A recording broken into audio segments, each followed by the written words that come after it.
tema, tá? Bate-papo, coloquem primeiro, terceiro, o terceiro, ó, tô querendo pôr vocês no terceiro. Primeiro A, depois o B. Então, só o primeiro A, assine a frequência, por favor. Só o primeiro A, assine a frequência, depois B. Vamos lá. Hoje é uma revisão, tá? Vou falar rápido assim, vou nem dar tempo de vocês perguntarem. Vai ser um negócio assim, no final da aula, vai ser um intensivão aqui. Depois, no final da aula, se tiverem perguntas, eu deixo vocês falarem, tá? Para dar tempo, porque eu vou falar de toda a bioquímica aqui nessa aula, revisando tudo, porque na próxima semana, acabou revisão, acabou recuperação, começar conteúdo novo, tá? E o interessante é que a maioria que está de recuperação às vezes nem entra, né? Mas tudo bem, vamos lá. Bom, pessoal, deixa eu só ligar o apontador a laser. E vamos lá. Bioquímica, ramo da biologia que mistura química com biologia, ou seja, é a composição química dos seres vivos. Existem 96 elementos químicos que ocorrem naturalmente no planeta. Por que eu estou falando naturalmente? Porque existem os elementos artificiais, foram criados em laboratório. No caso dos seres vivos, os mais abundantes é o famoso CHOMPS, que é o carbono, hidrogênio, oxigênio, nitrogênio, fósforo e enxofre, que eu já havia comentado com vocês nas outras aulas. Então, aqui o percentual, mais ou menos, né? 65% de oxigênio, 18% de carbono e assim vai. Maior parte do nosso corpo em disparado é água. Água é essencial para a vida. Em torno de 75% a 85% do nosso corpo é água. Se a gente eliminar a água, o que a gente tem em maior quantidade são as proteínas, cerca de 72%. Depois vem lipídios, glicídios, ácidos nucleicos. Mas a água é o que a gente tem em maior quantidade no nosso organismo.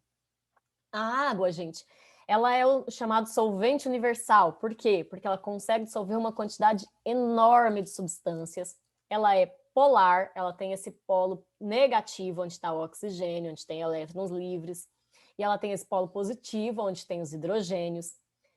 A composição corporal entre 75% e 80% do corpo, como eu falei para vocês. Participa de diversas reações químicas, por exemplo, hidrólise. Presta atenção nesse nome. Sempre que vocês ouvirem falar que uma reação química sofreu hidrólise, vocês têm que prestar atenção na palavra. Hidro vem de água, lise vem de quebra. Quebra na presença de água. Então, é uma reação química de quebra que aconteceu quando tinha água. Então, por exemplo, eu pego a sacarose junto com água, mais sacarase, que é uma enzima, eu vou ter glicose, mais frutose e sacarase. Então, hidrólise, lise quebra na presença de água, tá? Várias funções. Regulador térmico. A água tem um alto calor específico. O que isso significa? Que eu preciso de muita energia para elevar a temperatura da água em 1 grau. Então, a água ela vai se manter constante ali no nosso organismo no estado líquido. Isso é extremamente importante, porque senão ela poderia evaporar muito fácil e a gente não ia ter água líquida no nosso planeta, tudo gás, e não ia poder ter vida aqui no nosso planeta, né? O suor também é um auxiliador dessa regulação térmica. Quando a gente soa, é quando a temperatura do nosso corpo eleva. Quando a temperatura do corpo eleva, a gente começa a suar e esse suor refresca o nosso corpo, serve para diminuir a temperatura. Além da função de transporte de alimentos, gases respiratórios, excreta, seiva de planta, lubrificante, lubrifica os nossos olhos e articulações. Então, a água, assim, um monte de funções, como vocês viram. Equilíbrio osmótico, ela altera a concentração dentro e fora da célula, com função de manter a homeostase, o equilíbrio dessas células. Fatores que influenciam aqui na água, a gente tem, por exemplo, a idade. Um feto tem 94% de água, enquanto um adulto tem 70%, um idoso 60%, né? Vai só diminuindo. Aí isso influencia também até na pele do bebê macinha, né? Até a presença da água influencia isso. Um homem adulto, em média, 70% de água. Já água viva, 98%. Olha aí. A semente da planta tem só 15%. Por que só 15%? É pouco, né? Por quê? Porque a semente ela tem uma dormência. O que é essa dormência? Ela diminui seu metabolismo mínimo. As reações químicas são bem fraquinhas, bem pouquinhas, só para ela se manter viva. Quando você coloca a água nela vai fazer com que ela quebre essa dormência e ela comece a germinar. Claro que tem outras sementes que precisam de outros outros fatores, tem semente que precisa de ser queimada, tem semente que o animal precisa engolir, as enzimas digestivas do estômago do animal vai quebrar a dormência, aí quando ele defeca que a semente germina, ela só germina assim, mas muitas dependem só da água mesmo. Atividade metabólica, o encéfalo 90% de água, músculo 80%, dentina 12%, então cada parte, isso aqui tinha até na prova de vocês. Além da água, a gente tem também um outro composto inorgânico que é extremamente importante, que são os sais minerais. Os sais minerais, eles são formados por íons. O que são íons? Substâncias químicas carregadas eletricamente, ou positivo ou neutro, ou negativo. Positivo ou negativo, que são os cátions e os ânions, tá? Eles são compostos reguladores, eles atuam no nosso metabolismo. Então, por exemplo, o cálcio, que a gente encontra nos vegetais, leite, derivados, ele vai entrar na formação dos ossos e dentes, coagulação do sangue, funcionamento dos nervos.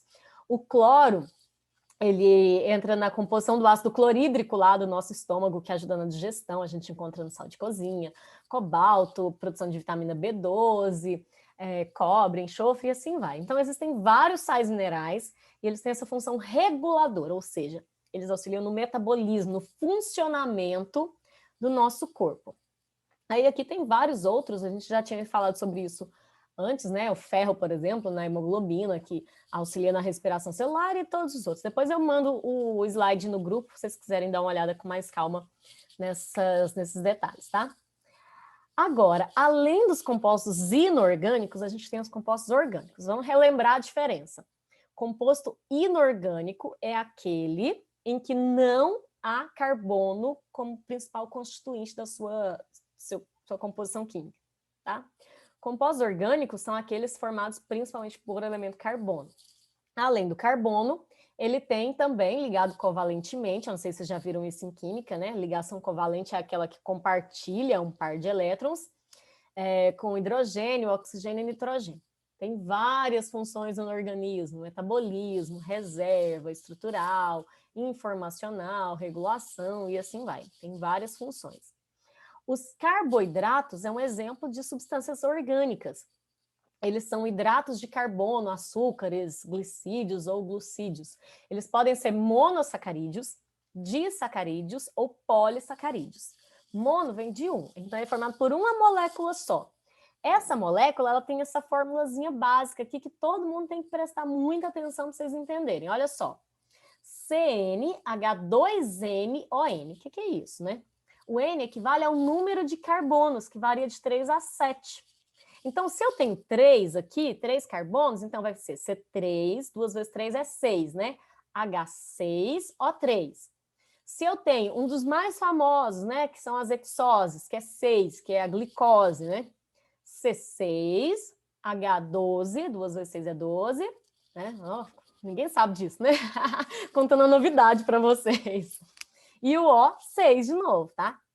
Desses aqui, triose, tetrose, pentose, hexose, heptose, os mais importantes são as pentoses e as hexoses. As pentoses são os açúcares lá do DNA e o RNA, que eu tinha comentado com vocês lembram? A ribose é o açúcar do RNA, ácido ribonucleico, porque ele tem essa açúcar chamada de ribose. E a desoxirribose, que está no DNA, é o ácido desoxirribonucleico. Qual a diferença dos dois? A diferença daqui, ó, tá vendo? Aqui eu tenho uma hidroxila, OH, sempre que vocês virem OH é hidroxila. Aqui eu tenho uma hidroxila na ribose, na desoxirribose eu tenho só um hidrogênio, não tenho hidroxila aqui, não tem esse oxigênio, isso que muda, tá? Pente, 5 carbonos, tá? Só se olhar aqui, ele é formado por 5 partes. E as hexoses, que são as glicoses, frutoses e galactoses, também são extremamente importantes porque são fontes de energia para as células. A glicose é o produto final da fotossíntese e a decomposição dela lá nas mitocôndrias produzem energia para o nosso corpo, para a gente conseguir sobreviver. Frutose é o açúcar das frutas, que é transformado em glicose lá no fígado, assim como a galactose, que é o açúcar do leite, que também forma a glicose no nosso fígado. Disacarídeo, tinha uma questão dessa na prova, vem de 2, né? Eu tenho 2 monossacarídeos juntos. Então, 2 glicoses juntas, eu posso ter uma maltose, que é encontrada nos vegetais, ou uma celobiose também, degradação da celulose, pode formar esse composto chamado celobiose. Glicose mais frutose, sacarose, essa aqui estava na prova, né? Glicose mais galactose, eu tenho a lactose, que é o açúcar do leite. Então, monossacarídeo é um sacarídeo, né? Fugiu o nome. Um composto ali, que não lembro o nome agora. Depois eu lembro. Disacarídeos são dois monossacarídeos juntos. E polissacarídeos. Poli vem de muitos monossacarídeos, muitos desses elementos, compostos químicos, né, que se juntam.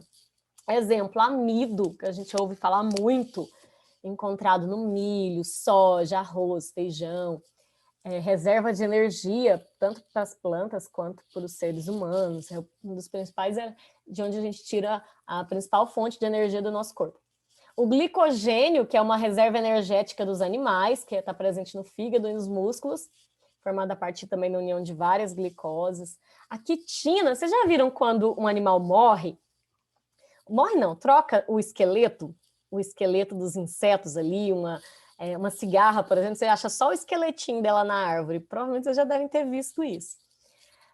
Isso chama quitina. O que é quitina? É um polissacarídeo, é um tipo de carboidrato que forma esse exoesqueleto. E aí, como ele não acompanha o crescimento do animal, ele tira esse exoesqueleto para ele poder crescer, ele forma um novo. Por isso que a gente acha esses exoesqueletos por aí.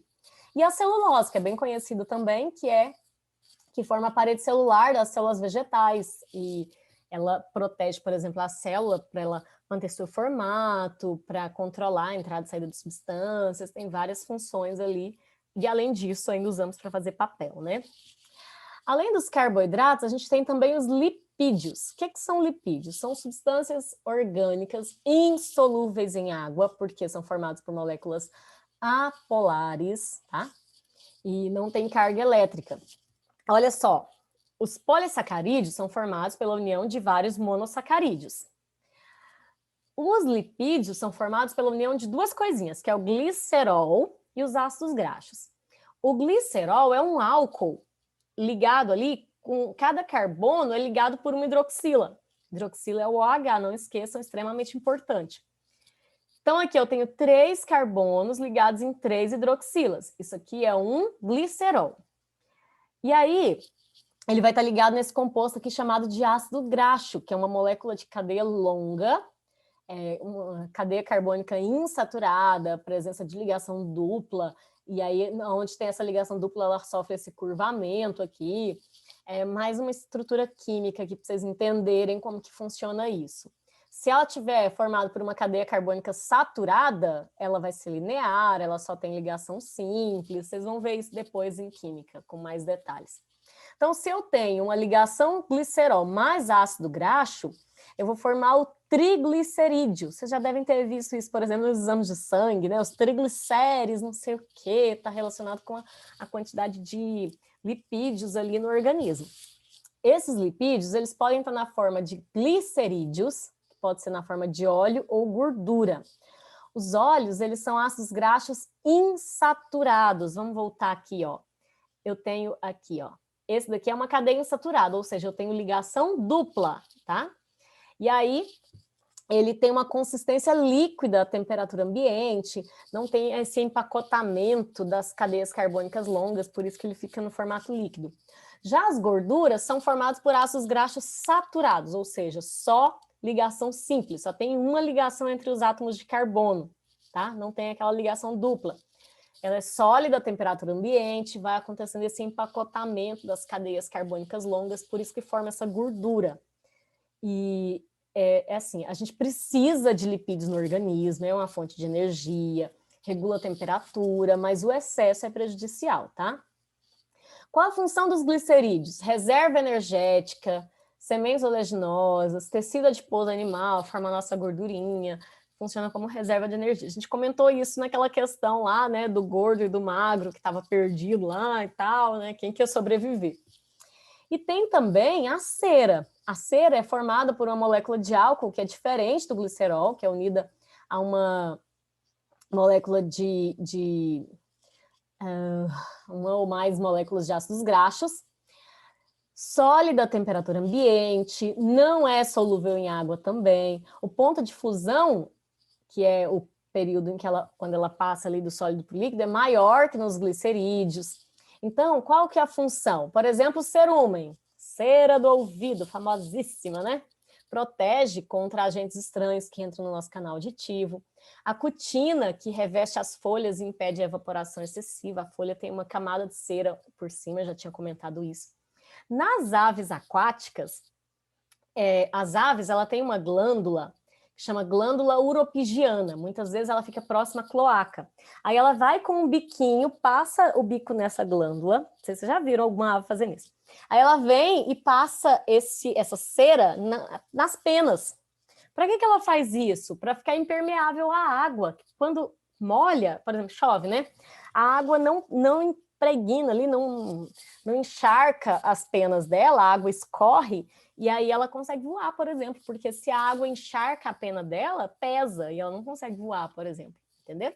Então chama glândula uropigiana, que é encontrada nas aves, libera essa cera que passa nas penas e deixa ela impermeável. Outro tipo de lipídio são os esteroides. Eles são formados por carbono ligado entre si, 4 anéis ali. Por exemplo, o colesterol, que a gente ouve falar muito. Os hormônios sexuais, como testosterona, progesterona, estrógeno. Os hormônios da glândula suprarrenal, como cortisol e aldosterona, que a gente vai comentar em outras aulas. Então, qual que é a função desse colesterol? Ele ajuda no controle da fluidez da membrana. Ela permite ali a passagem de água, por exemplo, ela controla a passagem de água, então ela permite a fluidez, a estrutura daquela membrana, de como ela forma para formar as nossas células. Então, o colesterol, ele produz a bile, ele é precursor de vitamina D, ele ajuda na produção desses hormônios sexuais, hormônios da suprarrenal, então ele é importante, tá? Como eu disse para vocês, ele é importante sim, mas a gente tem que tomar cuidado porque o excesso é prejudicial. Como que a gente obtém colesterol? Ele é sintetizado no fígado, ele é produzido pelo próprio organismo ou pode ser absorvido no intestino através da alimentação. E ele é transportado no sangue na forma de LDL.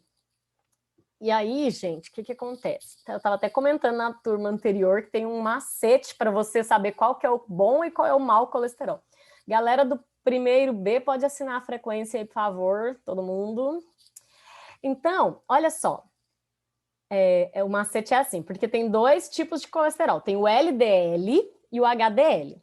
O macete é LDL, logo Deus leva, e o HDL é hoje Deus livra. Por quê? O LDL é o chamado colesterol ruim, porque ele oxida e começa a depositar nas paredes sanguíneas, formando a aterosclerose, que é o enrijecimento da parede sanguínea. Então, olha aqui para você ver.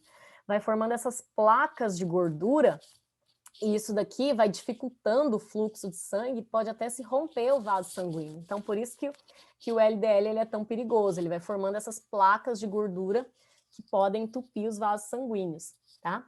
Agora, o LDL, o HDL, né?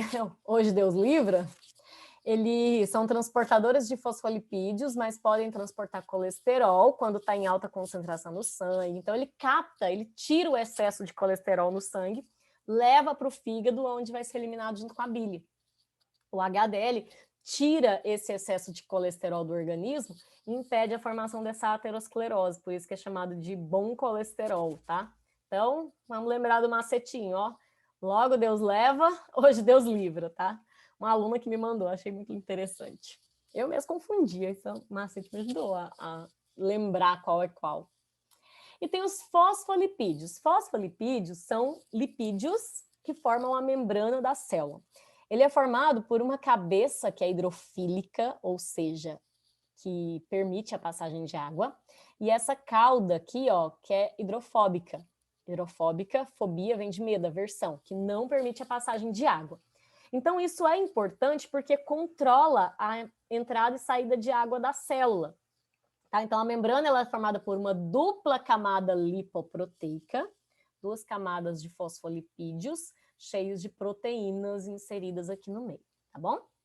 E tem os carotenoides, são pigmentos de cor vermelha, laranja, amarela, presentes nas células de algumas plantas. é importante na captação de energia luminosa, na fotossíntese. Tem, por exemplo, beta-caroteno, que é o pigmento alaranjado que tem na cenoura, que é precursor da vitamina A. Muito bom para a visão, para a pele, para o cabelo, viu, meninas? Vamos comer alimentos que tenham coloração alaranjada, que é muito bom para o nosso organismo. E a gente tem as proteínas também. Proteína é outra macromolécula, outra molécula grande, formada pela união de partes menores. Essas partes menores são chamadas de aminoácidos. Existem 20 tipos diferentes de aminoácidos. Então, o nosso corpo tem vários tipos diferentes de proteínas. Tem enzima, tem colágeno, tem um monte de proteína diferente no nosso corpo. Como que ele sabe qual é aquela proteína? A informação está no nosso DNA, no gene. O RNA copia a informação do gene, leva para o ribossomo lê essa informação e transforma isso em uma proteína. Então, o que vai diferenciar uma proteína da outra? O tipo de aminoácido, a sequência de aminoácidos, a quantidade, tudo isso vai influenciar para diferenciar. Essa proteína vai fazer isso, essa proteína vai fazer aquilo, essa aqui é estrutural, essa aqui é reguladora, tá? Mas a informação está no nosso DNA. O RNA mensageiro copia, leva para o ribossomo junta esses aminoácidos, lendo a informação que está no DNA, aquelas 4 letrinhas lá, né, que a gente viu, adenina, timina, citosina, guanina, lê a informação e aí transforma isso em uma proteína. Então, proteínas são moléculas formadas por um ou mais polipeptídeos. O que é um polipeptídeo? É uma estrutura formada por essa união de aminoácidos, por essa ligação chamada de ligação peptídica. Toda proteína é um polipeptídeo, mas nem todo polipeptídeo é uma proteína, tá? Nem toda estrutura que forma ali de aminoácidos com essas ligações polipeptídicas vai se tornar uma proteína. Então, a gente tem um dipeptídeo, que só tem 2 aminoácidos, uma ligação peptídica, o tri, o tetra, que são 4, e assim sucessivamente. Então, vamos entender o que é um aminoácido, gente. Presta atenção. Aminoácido, ele é esse composto químico em que eu tenho aqui um carbono ligado em um grupo amina, aqui um hidrogênio. O carbono faz 4 ligações covalentes, tá? Aqui eu tenho um grupo de um ácido carboxílico e aqui um radical. O que vai diferenciar um aminoácido do outro é o radical. Por exemplo, aqui eu tenho uma glicina. Nessa glicina, o meu radical é um hidrogênio. Aqui eu tenho uma alanina. Aqui a minha alanina, então, o meu radical é um CH3, tá? Então, é isso que vai diferenciar um aminoácido do outro. Como eu disse, existem 20 tipos diferentes, tá? E esses aminoácidos, eles se ligam, e o momento em que acontece essa ligação peptídica, olha o que vai acontecer. Aqui eu tenho uma hidroxila, e aqui eu tenho um hidrogênio. Essa hidroxila se liga nesse hidrogênio, formando uma molécula de água, e aí esse carbono vai ligar nesse nitrogênio, e aí eu tenho aqui uma ligação peptídica, tá bom?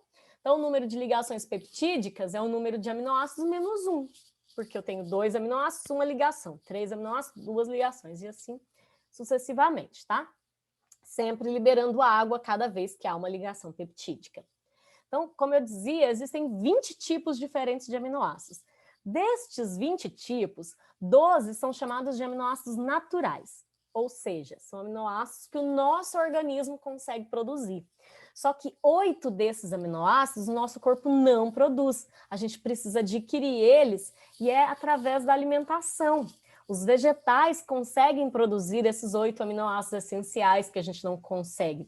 Não é que os naturais não sejam essenciais para o nosso corpo, entendam, tá? O termo aqui, aminoácidos essenciais, é porque a gente não produz, a gente precisa adquirir de outra maneira. Então, aquela dupla que a gente come quase todos os dias, que é o arroz e o feijão, por exemplo, tem os 8 aminoácidos essenciais que a gente precisa. Extremamente importante. Quem não gosta, tem muita gente que não gosta de feijão, né? Presta atenção. O arroz e o feijão têm os 8 aminoácidos essenciais que o nosso organismo necessita. E essas proteínas, então, ela tem essa estrutura que pode ser primária, secundária, terciária e quaternária. Qual que é a diferença? Estrutura primária, ela é linear, ela é formada só pelas ligações peptídicas ali dos aminoácidos. Então, aqui eu tenho 2 lisinas, 2 glicinas, leucina, valina, alanina e histidina, por exemplo. Então, eu tenho uma estrutura primária. Quando essa estrutura ela forma uma hélice, estrutura helicoidal, a gente tem uma estrutura secundária. Depois, essa estrutura ela vai sofrer esse enovelamento, vai formar essa estrutura 3D aqui, que é uma estrutura terciária. E a estrutura terciária, então, vai agregar aqui duas ou mais estruturas terciárias e formar a estrutura quaternária, tá? As proteínas são encontradas nessa forma aqui de estrutura quaternária. E aí, gente, acontece de, às vezes, desnaturar essas proteínas. Quando acontece essa desnaturação, tem a mudança na forma tridimensional da proteína. E quando ela muda essa forma dela, ela para de exercer aquela função. O que pode desnaturar uma proteína? Por exemplo, aqui, ó, temperatura elevada, mudança de pH, detergentes químicos, solventes orgânicos. Então, por exemplo, o nosso organismo não suporta temperaturas muito elevadas. A febre, quando a gente começa a ter febre muito alta, é perigoso por quê? Porque começa a desnaturar essas proteínas e ela para de exercer a função. Por isso que muitas vezes a gente passa mal quando acontece isso. Então, por isso que é tão perigoso e tão importante tomar cuidado quando a febre está muito elevada. Outro fator é pH. Por exemplo, falando aqui da temperatura, né? Quando a gente ferve algum alimento, a gente mata as bactérias por quê? Porque desnatura as proteínas dela. O sal, né, solventes, detergentes químicos ali, mudança de pH, solventes orgânicos, existem outros fatores que podem fazer isso também. A função das proteínas, olha só, gente, ela pode ter função estrutural, quando ela entra na estrutura, na formação do nosso corpo. Por exemplo, o colágeno, que é a proteína mais abundante que tem na nossa pele, na cartilagem, nos ossos, que dá resistência e elasticidade para essas estruturas. A elastina, que permite a elasticidade ali do pulmão, por exemplo, né, para a gente conseguir respirar. A queratina, que tem no nosso cabelo, na unha, nos chifres, cascos. Então, tudo isso permite essa estrutura, né, essa estruturação do nosso organismo. Mas ela também pode ter função hormonal. Alguns hormônios são proteínas. Por exemplo, a insulina e o glucagon. Insulina e glucagon controlam a taxa de açúcar do sangue, são proteínas. Função respiratória, hemoglobina e mioglobina são pigmentos que tem no sangue que transportam os gases.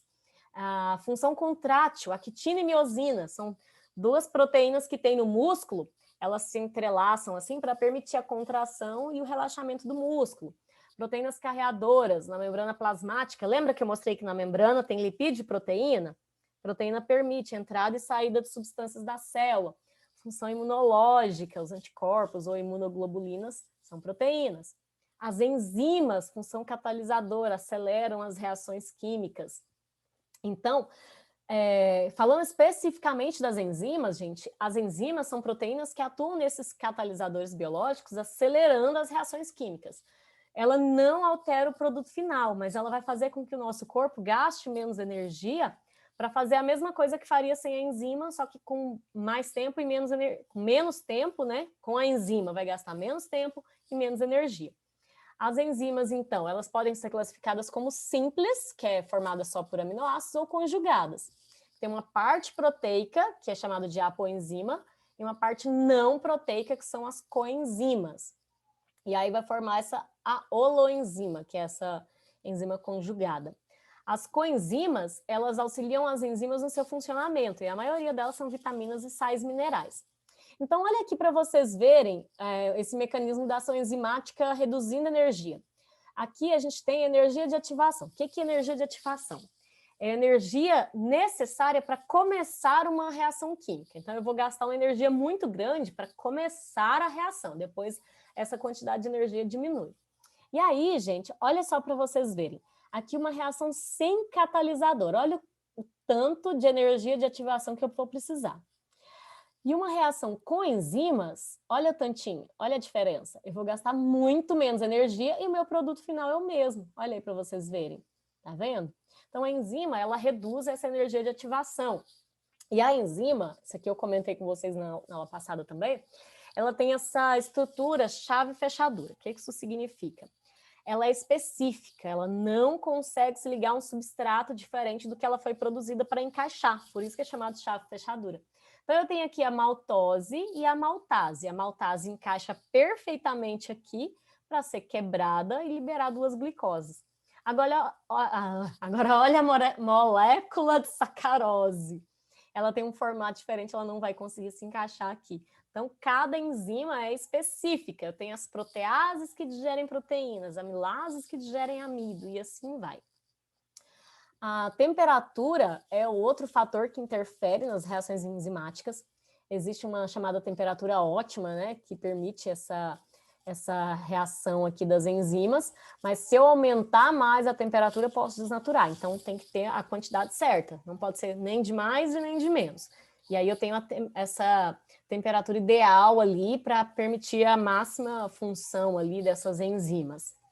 O pH é extremamente importante. Lembra? pH 7 é neutro, abaixo de 7 é ácido, acima de 7 é básico. Então, cada enzima ela tem o seu pH ideal. Esse pH, por exemplo, aqui, ó, a pepsina. A pepsina é a enzima que tem lá no estômago e atua na digestão das proteínas. O pH ideal dela é 2, é extremamente ácido, por isso a gente tem ácido clorídrico no nosso estômago. A pitialina é a enzima que tem na boca, a amilase salivar, ela tem o pH ideal 7, então na boca o pH é neutro. Lá no duodeno, quando acontece a digestão lá no intestino delgado, a gente tem, por exemplo, a tripsina, que tem um pH ideal 8. Lá nós liberamos substâncias básicas para diminuir a acidez, né? Controlar a acidez e tal. Então, o pH lá é 8. Se tiver um pH diferente de 8, essa enzima não vai atuar tão bem quanto no pH 8. Entenderam? Cada enzima tem o seu pH ideal, então ali funciona bem certinho, cada um no seu lugar. Outra função é a concentração de substrato. Quanto mais substrato eu tenho no meio, quando todas as enzimas ali estão ligadas no substrato, maior vai ser a minha velocidade de reação. Então, a concentração do substrato influencia. Quanto mais substrato eu tenho, mais reação vai acontecer, tá? E, por fim, eu já estou cansada de falar, a gente tem as vitaminas, que eu nem vou focar muito aqui na questão das vitaminas, que a gente falou bastante nas aulas anteriores, que é uma substância também reguladora. As vitaminas, elas atuam como coenzimas enzimáticas, auxiliam ali em algumas reações químicas do nosso organismo, e a falta de vitaminas é chamada de avitaminose. As vitaminas, elas não são produzidas pelo organismo, e a gente precisa adquirir elas através da alimentação. Elas podem ser divididas em 2 grupos. Tem as hidrossolúveis, que são aquelas que se dissolvem em água, e as lipossolúveis, que são aquelas que se dissolvem em gordura. Com as hidrossolúveis, a gente tem vitamina C do complexo B, e as lipossolúveis, aquelas que dissolvem em gordura, A, D, E e K. E aí, cada vitamina, vocês fizeram um trabalho desse para mim, né? Vitamina B1, onde que encontra, o nome químico dela, carência, né? A beriberi, B2, dermatite, problema de pele. A vitamina C, a falta dela causa escorbuto. Aqui, ó, a vitamina B6, cansaço, metabolismo, a gente que está estudando muito aí, ó, complexo B ajuda a dar disposição, porque a falta dela, olha aí o ácido fólico, né, a vitamina B11 pode causar anemia, por exemplo, e dar uma, né, diminuída aí no nosso ritmo. Vitamina A, que eu comentei, dos olhos, vitamina D, que é importante para os nossos ossos e coagulação do sangue também. Vitamina E é esterilidade masculina, e vitamina K, a falta dela, estava até na prova, isso aqui também pode causar hemorragia. As vitaminas do complexo B, algumas vitaminas do complexo B, a vitamina K, elas são produzidas pela microbiota que está presente no nosso intestino. E consegui. Deixa eu parar de